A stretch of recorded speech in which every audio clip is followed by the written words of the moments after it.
জন্মে যদিও শুনতে পাচ্ছেন, পরে জন্মে আর শুনতেও দেবে না, খুব সাবধান। সুজাতা বলো, আজকে তোমাকে কৃষ্ণকে কেন ভগবান বলা হয় এটা তোমাকে শোনাচ্ছি শ্লোক পাঠ করে। বলো স্বামী বলো। হাতে তুলসী পাতা নিয়ে বসেছে মা। যদ্বৈতং ব্রহ্মবনৌষধি, যদ্বৈতং ব্রহ্মবনৌষধি, তদ্ভাপস্যো তনুভা, তদ্ভাপস্যো তনুভা, য আত্মা অন্তর্যামী পুরুষ, অন্তর্যামী পুরুষ, ষড়ৈশ্বর্য ইহ ভগবান, ইহ ভগবান। বাবা শ্লোকটা আপনি ভুল বললেন। বাবা শ্লোকটা আপনার ভুল হয়ে গেল। সুজাতা কে বলছে? স্বামী। আমার পেটের ভেতর থেকে বাচ্চাটা বলছে স্তব্ধ হও ভালো। তুমি মাতৃগর্ভে বসে পিতৃদেবের ভুল ধরো। তোমায় অভিশাপ দিচ্ছি, তোমার অষ্ট স্থানে বক্র হবে। কেঁদে উঠল সুজাতা দেবী। স্বামী এ তুমি কি করলে গো?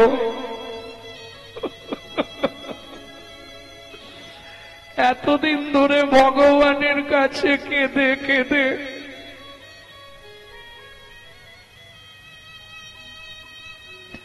যদিও ভগবান গাছে একটা ফল দিল, তাও তুমি অভিশপ্ত করে দিলে। সুজাতা চিন্তা করো না। বাবা মা রেগে গিয়ে অনেক কথা বলে, তাতে কোনো ক্ষতি হয় না গো। বাবা মা বললে তাতে কোনো পাপ হয় না গো, ওতে কিচ্ছু হবে না, তুমি কোনো চিন্তা করো না। স্বামী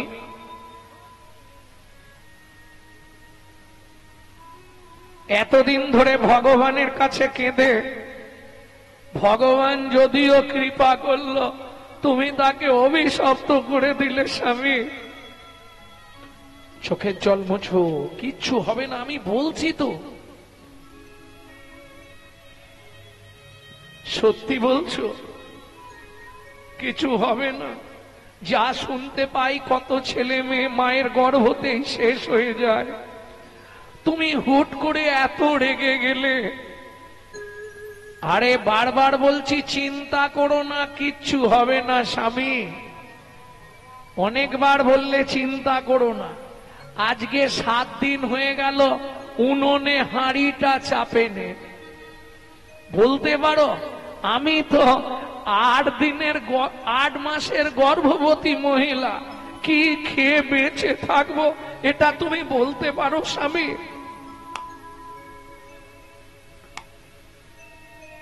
গহর মুনি বলে, শোনো, अगर ना करे चाकरी पंखी ना करे काम, दास मालिक कहे सबको दाता जय सिया राम। সর্প কারো চাকরি করে না, পাখিরাও কোনো কর্ম করে না, তাদের উদর পূরণের চিন্তা করতে হয় না। শ্রী ভগবান সকলের উদরের চিন্তা করে, তাই তো তার নাম চিন্তামণি, তাই তো তার নামে চিন্তামণি, তাই তো তার নামে চিন্তামণি, তাই তো তার নামে চিন্তামণি, তাই তো তার নামে চিন্তামণি।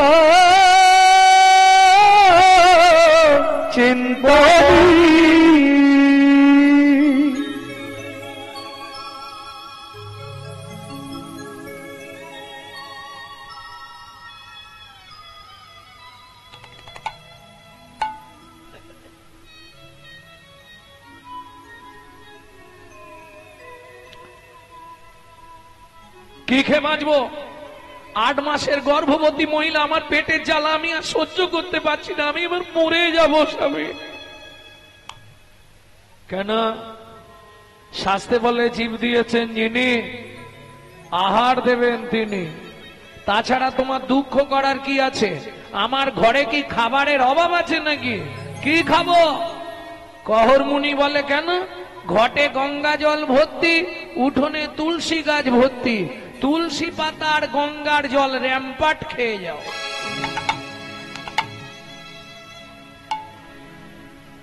ও মায়েরা, 8 মাসের গর্ভবতী মহিলা তুলসী পাতা আর গঙ্গার জল খেয়ে থাকতে পারবে?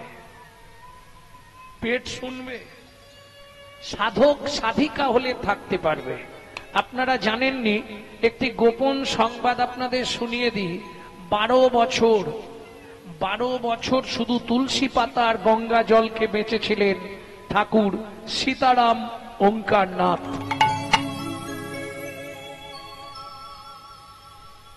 বুঝতে হবে।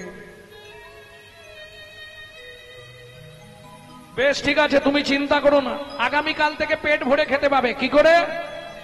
আগামীকাল সকালেই আমি মিথিলায় যাব সীতার বাবা জনক রাজার কাছে। জনক রাজা প্রচন্ড দানি মানুষ, ও আমাকে দেখলেই গাদা দান দিয়ে দেবে। সত্যি বলছো? হ্যাঁ। পরের দিন সকালবেলা স্নান করেছে, নারায়ণকে স্নান করিয়ে তুলসী দান করেছে। এইবার নারায়ণের স্নান জল নিয়ে গেছে তুলসীর কাছে। ও মায়েরা, স্নান করলেই কোথায় জল দিতে হয়? তুলসীতে। দেন সবাই? যা বসে আছে হয়তো গুনলে 5-7 জন দেয়, তাও হ্যাঁ কিনা সত্যি কিনা ভগবান জানে। হ্যাঁ, এই হাত তোলো তো, কে কে তুলসীতে জল দাও স্নান করে? বাহ, সবাই নয়, অনেক নিচে আছে। দাও, ভালো। মানে জীবনে বেঁচে থাকার সব থেকে সহজ পন্থা, মানে প্রেম ভক্তি জন্মানোর সব থেকে সহজ পন্থা। আর একটা কথা বলি, হাসনি, ঘুষ দেবার সব থেকে সহজ পন্থা হচ্ছে তুলসী। মৃত্যুর পর যখনই আপনি গোলকে যাবেন, গেটে আপনাকে আটকাবে, গেটেই তুলসী। যদি আগে থেকে চেনা থাকে, লাইনে দাঁড়াতে হবে না। দেখেন না ভিডিও যখন ওই আধার কার্ডটা ঢুকছিল, কত লাইন। আমি কোনোদিনও লাইনে দাঁড়াই, গিয়ে দাঁড়ালি, আরে তার মানে কি আমার সঙ্গে পরিচয় আছে। মাল ডেকে নিল, ডেকে নিয়ে আধার কার্ডটা ঠিক করে দিয়ে বলবে আমার বাড়িতে 1 ফলা গিয়ে দিও। বুঝলেন না? এটা ঘুষ দেওয়া। এই যে তুলসীকে জল দেন, কি বলেন? তুলসী নারায়ণ, তুমি তুলসী বৃন্দাবন, তোমার শিরে দিলাম জল, অন্তিম কালে দিও স্থল। তাই তো? কিন্তু যারা তুলসীতে জল দেন, আমার দুটো একটা কথা একটু মেনে চলবেন, না হলে অপরাধে পড়ে যাবেন। কোন সময় ভিজে কাপড়ে তুলসীর কাছে যাবেন না। এক হাতে তুলসীকে জল দেবেন না। কোন সময় 2 হাতে ঘটি ধরে তুলসীর গায়ে জল ঢালবেন না। তাহলে দেব কিভাবে? এইভাবে জল দেবেন হবে না, আপনাকে হাত দিতে হবে 3টে আঙুল। 3টে আঙুল কোথায় দেবেন? 3টে জায়গা আছে, 3টে গর্ত, মাঝখানটা উঁচু, কনুই। দেখুন, 3 ধারে 3টে গর্ত, মাঝখানটা উঁচু আছে। দেখে নিন, সঙ্গে সঙ্গে দেখে নিন, একদম হাতে গরম তত্ত্ব। হ্যাঁ, 3টে গর্ত, মাঝখানটা উঁচু। এই 3টে গর্তকে শাস্ত্রে কি বলা হয়েছে? ওপরে যমুনা, নিচে সরস্বতী। ওপরে যমুনা, নিচে সরস্বতী, পাশেতে গঙ্গা বয়, পাশেতে গঙ্গা বয়। কোন শুভ কাজ করিবার কালে, কোন শুভ কাজ করিবার কালে, ত্রিবেণী সাক্ষী রয়, ত্রিবেণী সাক্ষী রয়। আপনি যখন গোলকে যাবেন, 4 জন সাক্ষী লাগবে আপনার বিরুদ্ধে। আপনার পক্ষে 4 জন সাক্ষী লাগবে, তবে ঢুকতে দেবে। কে 4 জন দেবে? দিনের বেলা তুলসীকে জল দিতে হয়, রাত্রে তুলসীকে জল দিতে নেই। দিনের বেলা 1 জন সাক্ষী, সূর্যদেব, আর 3 জন এখানে গঙ্গা, যমুনা, সরস্বতী। তোমরা 3 জনেতেই সাক্ষী রইলে, 3 জনেতেই সাক্ষী রইলে। গঙ্গা, যমুনা, সরস্বতী 3 জনেতেই সাক্ষী রইলে। গঙ্গা, যমুনা, সরস্বতী যেন কৃষ্ণ পদে থাকে। গঙ্গা, যমুনা, সরস্বতী কৃষ্ণ পদে থাকে রতি। গঙ্গা, যমুনা, সরস্বতী 3 জনেতেই সাক্ষী রইলে, জনেতেই সাক্ষী রইলে। আরে খুঁজে না পেলে আমার সঙ্গে দেখা করবে, আমি দেখে দেবো। এই জায়গায় 3টে আছে। পাবনি? পেয়েছো? পেতেই হবে, সবার আছে। তিনটে, তিন ধারে তিনটে গর্ত, মাঝখানে উঁচু। প্রেম সে বলল চৈতন্য মহাপ্রভু কি জয়। এইবার চলুন, তুলসীকে জল দিয়ে বলে যাচ্ছে, সুজাতা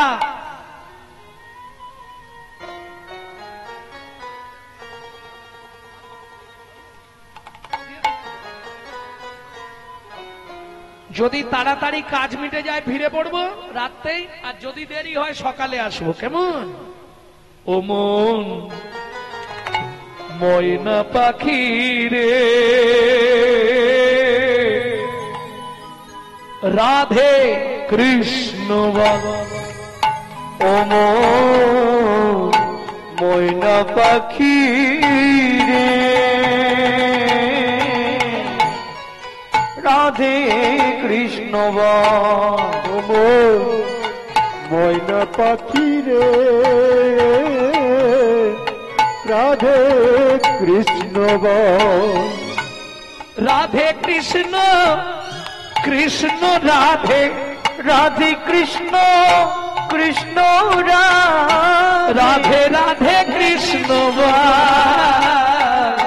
ময়না পাখি রে, ও রাধে কৃষ্ণ ও ময়না পাখি রে,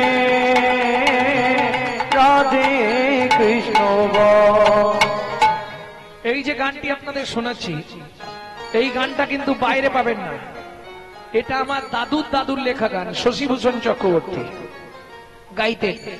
তারপরে গাইতেন দাদুর বাবা মাধব চক্রবর্তী, তারপরে গাইতেন দাদু যতীন্দ্রনাথ চক্রবর্তী, তারপরে গাইতেন বাবা কালীপদ চক্রবর্তী। এখন গাইছি আমি গৌরাঙ্গ সুন্দর চক্রবর্তী। সবাই আশীর্বাদ করবেন, আমার পরবর্তী জেনারেশন তৈরি হচ্ছে আমারই পিছনে। একমাত্র সম্পদ গৌরব কৃষ্ণ চক্রবর্তী। নিতাই গৌর হরিব। মধুর বলি মাতিয়ে তুলু প্রাণের ব্যথা, হোক না শিথিল মায়ার বাঁধন, হোক না আধার ভোর। তোর মধুর বলি মাতিয়ে তুলু প্রাণের ব্যথা, হোক না শিথিল মায়ার বাঁধন, হোক না আধার ভোর। সব হারায়ে পাই যেন আমি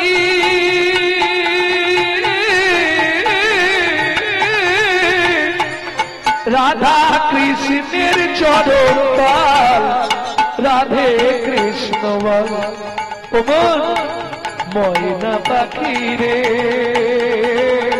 শুধু রাধে কৃষ্ণ ও ময়না পাখি রে, রাধে কৃষ্ণ। জয় হোক জনক মহারাজের, জয় হোক। আরে কহর কি মনে করে কেন? আহা মন্ত্রী, একে নিয়ে গিয়ে গুছিয়ে খাইয়ে দাও। মহারাজ আমাকে খাওয়ালে শুধু হবে না, আমার স্ত্রী 8 মাসের গর্ভবতী, বাড়িতে নুনটা পর্যন্ত কেনার পয়সা নেই। শোনো কহর, তুমি আজকে ভালো দিনে এসছো। আমার রাজ্যে বরুণ দেবের পুত্র বন্দি আসছে ভাগবত তত্ত্ব আলোচনা করতে। এই ভাগবত তত্ত্ব আলোচনায় যে জিতবে তাকে 10,000 স্বর্ণ মুদ্রা দেওয়া হবে। আরে লাগবে নাকি, ওই যে বসে খাবে 3 পুরুষ ধরে। কিন্তু শোনো, যে হেরে যাবে তাকে ওই নদীর জলে ডুবিয়ে মারা হবে। হায় হায় হায়, এই মন্ত্রী ওর মাথায় জল ঢাল, থরথর করছে। শোনো কহর, ত্রিভুবনে তোমার মতো শ্রেষ্ঠ পণ্ডিত কেউ আছে? আর তোমাকে হারাবে এ ক্ষমতা কার আছে? তুমি যদি চলে যাও, ফিরে যাও, আমার রাজ্য অপমানিত হয়ে যাবে। বলছেন মহারাজ, বেশ তাহলে আলোচনা শুরু হোক। এইবার চলুন, ভাগবত তত্ত্ব আলোচনায় বসলো। পণ্ডিতরা বসেছে সবাই, বারবার 3 বার বরুণ দেবের পুত্র বন্দি যে হারিল, বন্দি যে হারিল, চতুর্থবারে কহরমণি, কহরমণি হারিয়া যে গেল, হারিয়া যে গেল। এই কে আছিস? ওকে টানতে টানতে নদীর জলে নিয়ে যা। আমাকে মেরো না গো, আমাকে মেরো না, আমাকে মেরো না গো। বন্দির চরণে ধরিয়া কাঁদিয়া কাঁদিয়া কহিছে কহর মুনি, বন্দির চরণে ধরিয়া কাঁদিয়া কাঁদিয়া কহিছে কর মনে, ক্ষমা করে দাও, অনুমতি দাও, আমায় ক্ষমা করে দাও, ও গো বন্দি গো,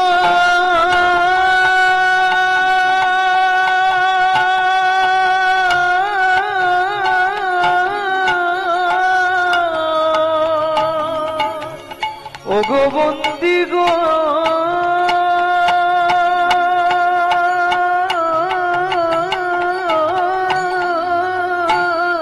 আমায় ক্ষমা করে দাও, অনুমতি দাও, গৃহে ফিরে যাইয়া আমি দাঁড়াইয়ে আছে, দাঁড়াইয়ে আছে নয়ন দিয়ে দাঁড়াইয়ে আছে, পথে নয়ন দিয়ে দাঁড়াইয়ে আছে আমার ভাগ্যবতী স্ত্রী সুজাতা, আমার আশা পথ প্রাণে চেয়ে, হরি হরি ভাগবতী স্ত্রী সুজাতা, পথ প্রাণে চেয়ে ভাগবতী স্ত্রী সুজাতা, নয়ন দিয়ে দাঁড়ায়ে আছে।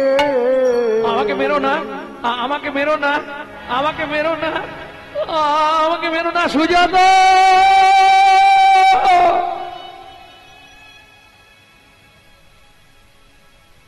ভক্তমন্ডলী, ভক্তিমতী মায়েরা, সন্তানের কিছু হলে সবার আগে তার মা জানতে পারে ছেলেটার কিছু একটা হয়েছে। ঠিক তেমনি সতী রমণী স্বামীর কিছু হলে সে আগেই বুঝে ফেলবে নিশ্চয়ই স্বামীর কিছু হয়েছে। গভীর রাত্রিতে ঘুম ভেঙে গেল সুজাতা দেবী, তবে কি স্বামীর কোনো বিপদ হলো? আর ঘুম ধরছে না। ভোরবেলা উঠে বাসি পাঠ ছেড়ে ঠাকুর ঘরের পাঠ করে পথের দিকে তাকিয়ে বসে আছে। এদিকে জনক রাজা মন্ত্রীকে ডেকে বললেন, মন্ত্রী মহারাজ, কহর মুনির স্ত্রী 8 মাসের গর্ভবতী, খেতে না পেয়ে মরে যাবে। সকালবেলায় ঘোড়ার গাড়ি ভর্তি করে চাল ডাল খাদ্যদ্রব্য আনাজ বাজার কিছু অর্থ অন্ন বস্ত্র দিয়ে সঙ্গিয়ে মন্ত্রী ঘোড়ার গাড়ি ছুটিয়ে চললেন। এদিকে সুজাতা দেবী যেই না ঘোড়ার গাড়ি শব্দ পেয়েছে ঘরের বাইরে বেরিয়ে এসছে। কোথা থেকে আসছেন? মিথিলা থেকে। বলছি আমার স্বামী যে কাল মিথিলায় গেছিল। বলবো মা, আগে মালপত্রগুলো নামিয়ে দিই তারপর বলি। না না, বলুন আমার স্বামী কোথায়। শোনো মা, কাল মিথিলায় ভাগবত তত্ত্ব আলোচনা ছিল। সেখানে প্রকাশ ছিল যে জিতবে তাকে 10,000 স্বর্ণ মুদ্রা দেওয়া হবে, যে হেরে যাবে তাকে নদীর জলে ডুবিয়ে দেওয়া হবে। তোমার স্বামী হেরে গেছিল, বরুণ দেবের পুত্র বন্দী, তার লোকজনকে দিয়ে তোমার স্বামীকে বলো না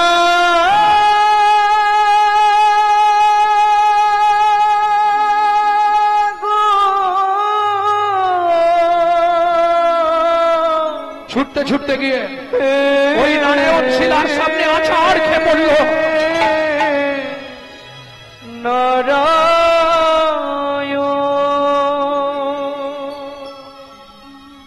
জানি না কি এমন অপরাধ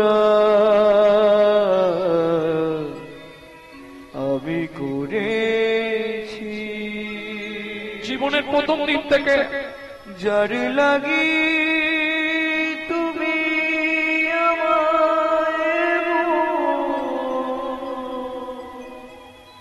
সাজা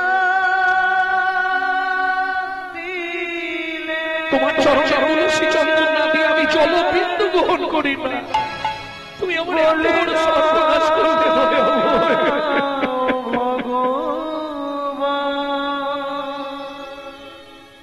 কোন জনমের অপরাধে আমি স্বামী হারা হলাম।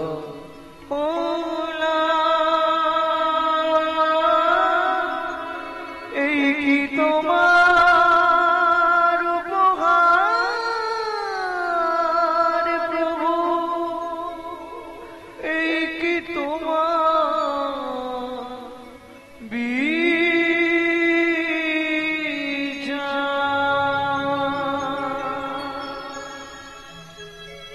ও বিধিরে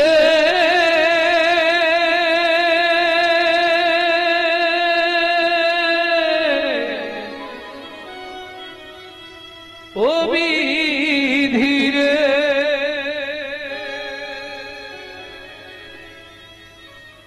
ও জুন্দাড়ির পাল্লা দুটো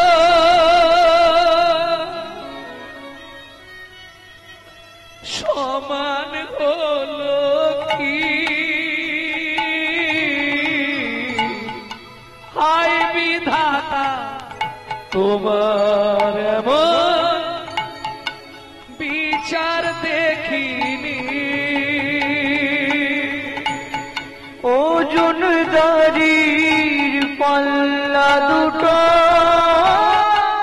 সমান হলো কি,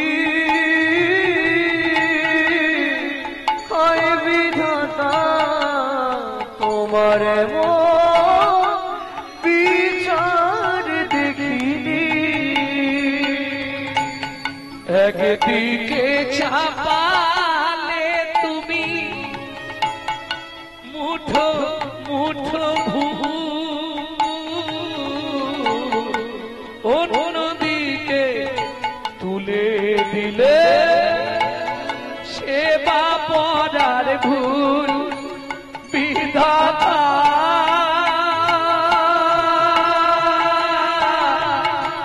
ও বিধাতা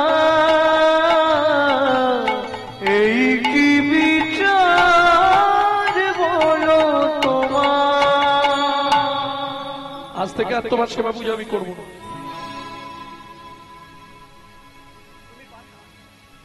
এতদিন ধরে তোমার সেবা পূজা করে বিনিময়ে তুমি আমায় অনেক কিছু দিলে, যা দিলে আমি জীবনেও ভুলব না। সুখের বাগান ভেঙে দিলে না, বেদনার চরে নিয়তিয়া ভাগ্য নিয়ে নিশিদিন খেলা করে। তুমি পাশা, তুমি পাথর, তুমি শিলাখণ্ড। এও তোমায় বলে রাখছি, এই মুহূর্তে আমার এই গর্ভের সন্তানকে নিয়ে আমি নদীর জলে ঝাঁপ দিয়ে মরব। ও মা যা বললো তাই করলো। ছুটিতে ছুটিতে তবে গঙ্গা তীরে আইলা, জলে ঝাঁপ দেবে বলে মনেতে ভাবিলা, জলে ঝাঁপ দেবে বলে মনেতে ভাবিলা। পতিত পাবনী মা গঙ্গা, আমার এই গর্ভের সন্তানকে নিয়ে আমি তোমার বক্ষে আশ্রয় নিচ্ছি মা গো। তুমি আমাকে তোমার বক্ষে আশ্রয় দাও। জয় মা গঙ্গা, জয় মা গঙ্গা, জয় মা। এত বলি গঙ্গা জলে ঝাঁপ দিতে গেল, গর্ভজাত শিশু তখন কাঁদিয়া উঠিল, গর্ভজাত শিশু তখন কাঁদিয়া উঠিল। মাগো আমায় তুমি মারবে কেন, আমায় তুমি মারবে কেন, আমায় তুমি মারবে কেন, আমায় তুমি মারবে কেন, আমি কি অপরাধ করেছি মা, আমায় তুমি মারবে কেন, আমি কি অপরাধ করেছি, বলে অপরাধে অপহরি, কি অপরাধ করেছি মা, অপরাধের আমি অপরাধী, কি অপরাধ করেছি মা, আমায় তুমি মারবে কেন, আমায় তুমি মারবে কেন। কোন মা আর ঝাঁপ দিতে পারবে?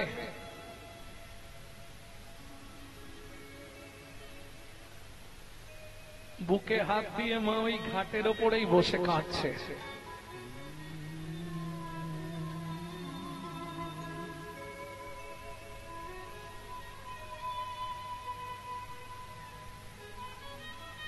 পাড়ার লোকেরা বোঝাচ্ছে, সুজাতা ছেলেটা হলে তাকে মনের মতো করে মানুষ করবি, ছেলেটার মধ্যে দিয়ে সবকিছু প্রকাশ করবি। সবাই বুঝিয়ে বাড়িতে নিয়ে এলেন।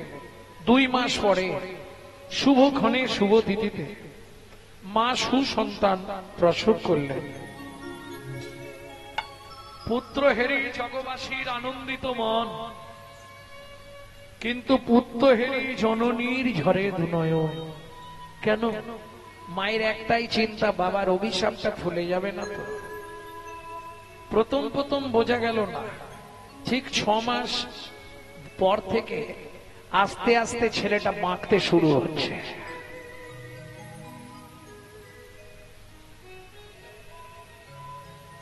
সারা শরীরে 8টা বাঁক হয়ে গেল।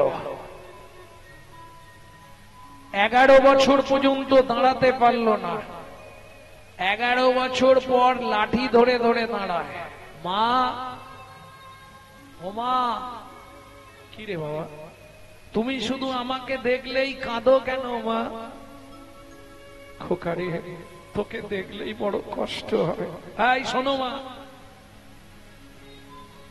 কান্না থেমে যাবে, ভাগবত পড়বো না। জীবনে ভাগবত পড়বি না, জীবনে ভাগবত শুনবি না, জীবনে ভাগবত স্পর্শ করবি না। মা, কি বললে মা তুমি? শোন, কেন বললাম, এই ভাগবত পাঠ করতে গিয়ে তোর বাবা মরেছে। এই ভাগবত পাঠ শুনতে বসে তোর চেহারাটা এমন হয়েছে। না মা, হতে পারে না। ভাগবত কোনোদিন কাউকে নষ্ট করে না।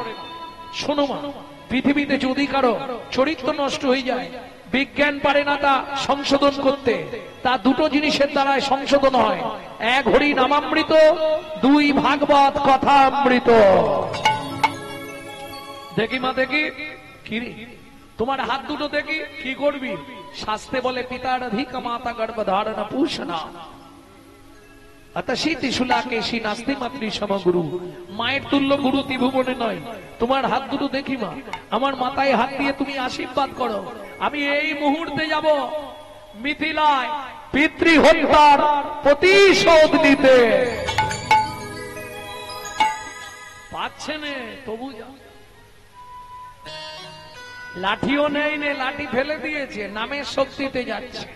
হে নাথ নারায়ণ হরি, হে নারায়ণ হরি, হে নাথ নারায়ণ হরি, হে নারায়ণ হরি। কৃষ্ণ কেশব ভক্ত ভিখারি, কৃষ্ণ কেশব ভক্ত ভিখারি, হে নাথ নারায়ণ হরি। সবাই গাইছেন তো? নারায়ণ সবাই গাইছেন? হে নারায়ণ হরে। তুমি যাদব মাধব মুকুন্দ, কৃষ্ণ কেশব গোপাল গোবিন্দ। তুমি যাদব মাধব মুকুন্দ, কৃষ্ণ কেশব গোপাল গোবিন্দ। অহরহ তব নাম স্মরণ করি, হে নাথ নারায়ণ হরি, হে নারায়ণ হরি, হে নারায়ণ হরে। মিথিলা রাজা জনকের জয় হোক। মহারাজ একবার দ্বার দেশে চলুন। কেন? একটা ছেলে এসেছে, দাঁড়াতে পারছে না, বাচ্চা ছেলে, সে আঁকছে বাঁকছে, কেমন করছে, বলছে তোমাদের জমিদারকে ডেকে দাও। জনক রাজা বলে পৃথিবীর মানুষ আমার সঙ্গে দেখা করতে আসে, তার এত বড় বুকের পাটা, সে আমাকে ডাকছে। মহারাজ একবার দেখবেন, চলুন। এই আস্তে।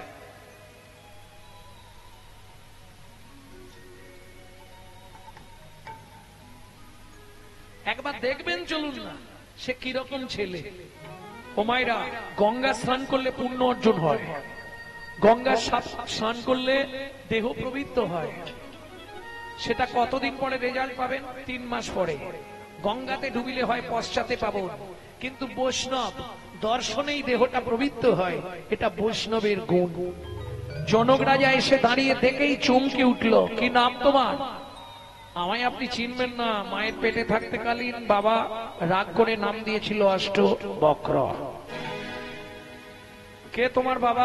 আজ থেকে 12 বছর আগে যাকে আপনার এখানে জলে ডুবিয়ে মারা হয়েছিল। বলছি মহারাজ, বরুণ দেবের পুত্র বন্দী আছে। আছে, ওকে একবার ডাকুন তো। কেন? ও কত কত বড় বাপের বেটা, আমি একবার দেখবো কত ভাগবত শিখেছে। জনক রাজা বলে, আরে তুমি তো দাঁড়াতেই পাচ্ছ নি, আর তুমি দেখবে কি? শুনুন মহারাজ, ও তো ভাগবত মুখস্থ করে ভাগবত শিখেছে, আর আমি মায়ের পেট থেকে ভাগবত শিখে তারপর বাইরে এসেছি। বরুণ দেবের পুত্র বন্দীকে ডাকা হলো। সভাসদ বসলেন যত সাধু মুনি ঋষি যোগী পণ্ডিতগণ। শুরু হলো ভাগবত তত্ত্ব আলোচনা।